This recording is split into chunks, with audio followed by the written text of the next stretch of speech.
মৌলভীবাজার জেলার জুড়ীতে উপজেলার গোয়ালবাড়ি ইউনিয়নের রাস্তার কাজে অনিয়ম ও দুর্নীতির অভিযোগ পাওয়া গেছে।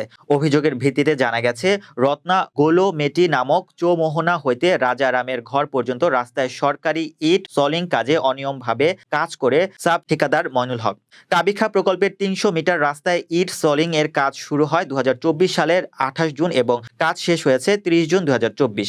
মৌলভীবাজার জুরি প্রতিনিধি জানান, রাস্তার কাজে অনিয়মের ফলে প্রতিবাদ করেন রত্না চা বাগানের আব্দুর রহিমের ছেলে রুবেল আহমেদ। এতে ক্ষিপ্ত হয়ে একই এলাকার মুজাম্মেল হকের ছেলে মইনুল হক বলেন, উপরের কর্মকর্তাদেরকে ম্যানেজ করে কাজ নিয়ে আসছি, তুমি পারলে কাজ ঠেকাও। এছাড়াও তারা মুঠোফোনে রুবেল আহমেদকে হুমকি দেওয়া হয়। রুবেল বলেন, আমাকে হুমকি দেওয়ার পর আমি বাগান সভাপতি সুমন ঘোষকে বিষয়টি অবহিত করি। সোমবার ১ জুলাই দুপুর ১২ ঘটিকায় রুবেল আহমেদ রত্না বাজারে আসা মাত্র সেখানে ওত পেতে থাকা মইনুল গং রুবেলের উপর অতর্কিতভাবে হামলা করেন। তারা হলেন মুজাম্মেল হকের ছেলে মইনুল হক, ললই ঘোষের ছেলে লিটন চন্দ্র ঘোষ, আব্দুল মজিদের ছেলে আমিন ড্রাইভার। মইনুল গং রুবেলের সাথে থাকা ৫০,০০০ টাকা নিয়ে যায়। ওই বিষয়ে জানতে চাইলে জুরি উপজেলা প্রকল্প বাস্তবায়ন কর্মকর্তা মোহাম্মদ মিজানুর রহমান বলেন, কাজে অনিয়ম হলে প্রয়োজনীয় ব্যবস্থা গ্রহণ করা হবে।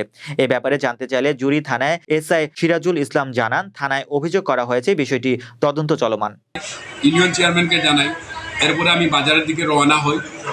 আমি বাজারে আমার দিলীপ চাচার দোকানে যখন চা খাইতে বসি, অপ্রীতিকরভাবে এই মইনুল হক, লিটন চন্দ্র ঘোষ এবং আমিন ড্রাইভার এবং ওদের সাথে আরও অনেক লোকজন ছিল, ওরা আমাকে অপ্রীতিকরভাবে মারধর শুরু করে, গলা টিপে।